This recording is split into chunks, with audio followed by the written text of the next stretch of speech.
आज की कहानी है भैरवी।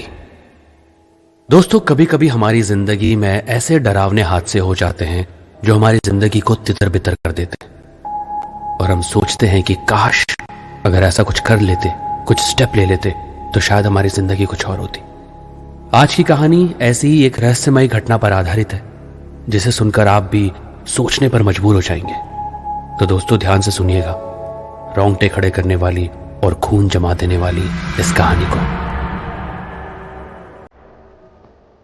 पूजा को नए बंगले में शिफ्ट हुए लगभग 2 हफ्तों से ज्यादा हो चुके थे। उसके पति अनिल का ट्रांसफर कुछ हफ्ते पहले ही इस शहर में हुआ था। अनिल को यह बंगला सरकार की तरफ से तुरंत मिल गया था। बंगला काफी खूबसूरत था, काफी बड़ा भी था, लेकिन शहर की आबादी से थोड़ा दूर। उस बंगले के आसपास कुछ ही मकान बने हुए थे। पूजा का बेटा गोल्डी, जो 10 साल का था, उसे यह बंगला पहली नजर में पसंद आ गया था। लेकिन जब से पूजा ने इस बंगले में कदम रखा, उसे हमेशा अजीब सा महसूस होता रहा। उसके दिल में हमेशा एक खौफ समाया रहता। सारे पड़ोसी उसे अजीब नजरों से देखकर उससे दूरी बनाए रखते। उस रात डिनर के बाद पूजा अपने बेटे गोल्डी को सुलाकर अपने बेडरूम में आ गई। पूजा को गुमसुम देख अनिल ने मुस्कुराते हुए कहा, क्या बात है पूजा, आज बड़ी चुपचाप है? डिनर पर भी मैंने देखा तुम्हें ज्यादा बात नहीं की। सब कुछ ठीक तो है ना? अनिल, यहाँ के लोग थोड़ा अजीब नहीं है?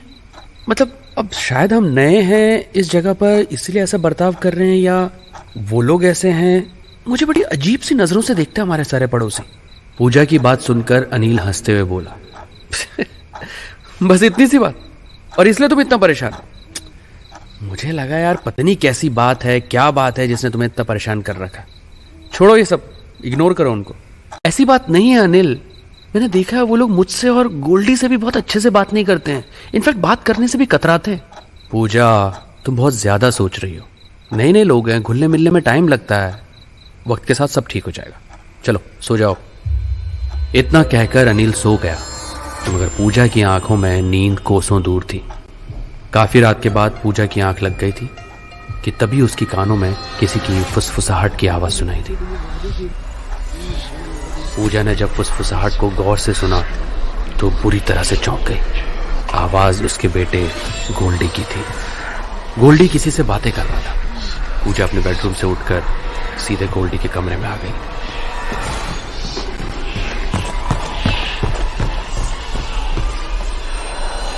जैसे ही उसने गोल्डी के कमरे का दरवाजा खोला तो उसने देखा गोल्डी बिस्तर पर अकेला बैठा हुआ किसी से बातें कर रहा था।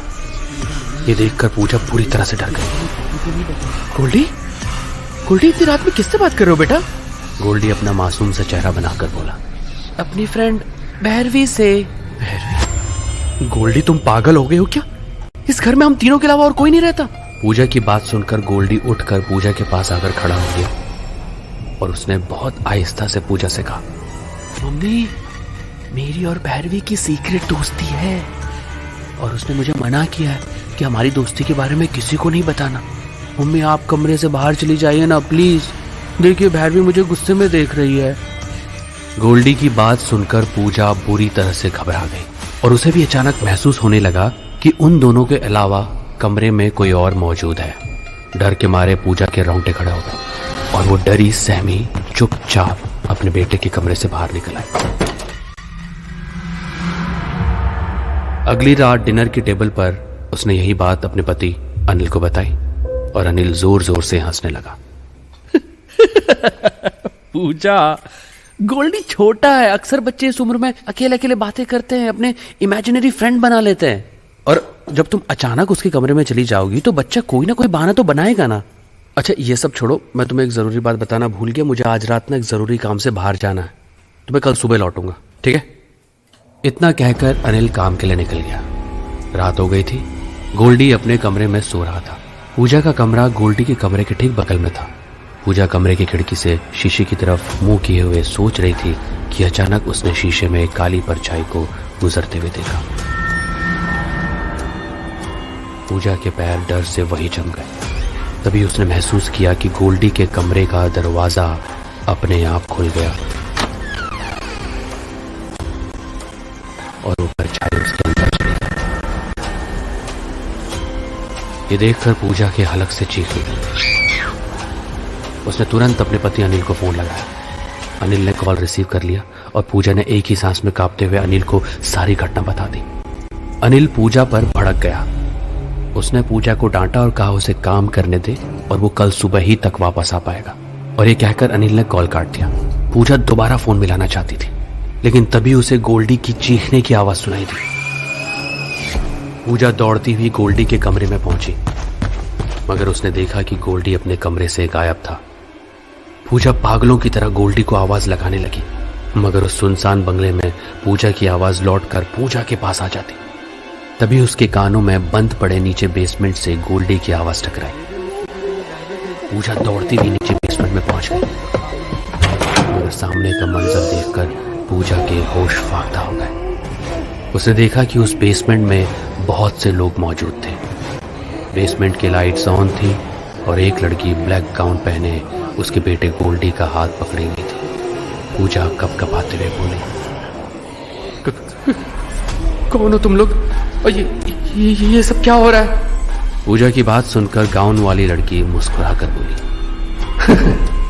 मैं ही तो हूं भैरवी, तुम्हारे बेटे गोल्डी की दोस्त। गोल्डी बेटा इधर आओ, इन लोगों के पास खड़े मत हो, आ जाओ मम्मा के पास आ जाओ। पूजा ने नोटिस किया कि उसकी बात सुनकर गोल्डी के चेहरे पर गुस्सा झलकने लगा और वो गुस्से में बोला, नहीं, मैं अपनी फ्रेंड को छोड़कर अब आपके पास नहीं आऊंगा, मुझे यहाँ पर बहुत अच्छा लगता है मम्मा। तभी उस लड़की ने मुस्कुराते हुए पूजा की ओर देखकर कहा, घबराओ मत, गोल्डी अब तुम्हारे पास कभी नहीं आएगा, लेकिन अब तुम भी यहां से कभी वापस नहीं जा पाओगी। उस लड़की ने इतना कहा था कि अचानक उन सबके चेहरे देखते ही देखते भयानक हो गए। भैरवी का चेहरा भी किसी डायन में तब्दील हो गया था। उसने बेहद फुर्ती से पूजा को पकड़ लिया। पूजा बुरी तरह से चिल्लाने लगी, मगर सबने पूजा को दबोच लिया। पूजा ने देखा कि गोल्डी का चेहरा भी काफी भयानक हो गया था। अचानक भैरवी ने गोल्डी की तरफ देखकर कहा, ठीक क्या है माय फ्रेंड, ये लो चाकू और काट दो इसका गला, तुम्हें और हमें, हम सबको इसका खून पीना है। गोल्डी ने बगैर देरी किए एक झटके में वो चाकू अपनी मां की गर्दन में चला दिया और एक खून का फुहारा पूजा की गर्दन से फूट पड़ा। देखते ही देखते गोल्डी और सब लोग पूजा के खून को चटकारे लेकर पीने लगे और कुछ ही पलों में वो सब गोल्डी सहित गायब हो गए।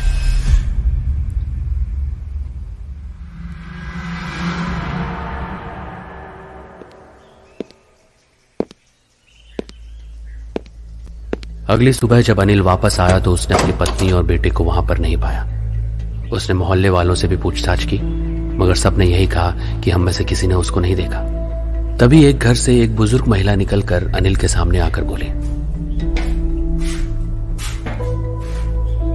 अब वो कभी नहीं मिलेंगे बेटा। ये क्या कह रही हैं आप? बुजुर्ग महिला ने अनिल को जो बातें बताई उसे सुनकर अनिल के होश उड़ गए। उसने बताया कि यह बंगला बरसों से वीरान पड़ा है।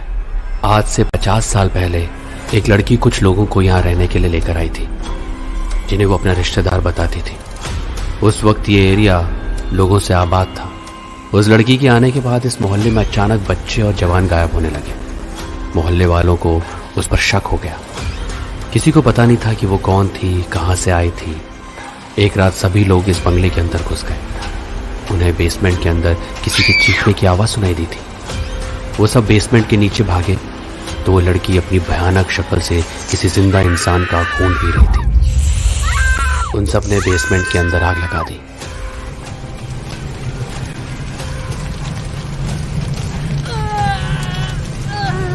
वो लड़की जलकर वही राख हो गई।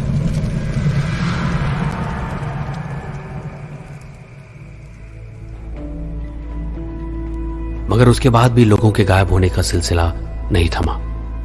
लेकिन तब से ये बंगला बंद पड़ा है। कहते हैं वो औरत अलग अलग नाम बनाकर बच्चों को सम्मोहित कर लेती है और उसी बच्चे के हाथों से जवान लोगों की बलि दिलवाकर उनका खून पी जाती है और बाद में उन बच्चों को भी मार देती है। ये सब बातें सुनकर अनिल ने पुलिस को बुला लिया। दोपहर तक पूजा और गोल्डी की लाशें बेसमेंट से बरामद कर ली गई। इस घटना के बाद अनिल को सारी जिंदगी अफसोस रहा कि काश वो अपनी पत्नी की बात मानकर घर आ जाता तो शायद उसकी पत्नी और बेटा जिंदा होते। इसीलिए कहते हैं दोस्तों, हर वक्त हर बात को मजाक में लेना ठीक नहीं होता। धन्यवाद।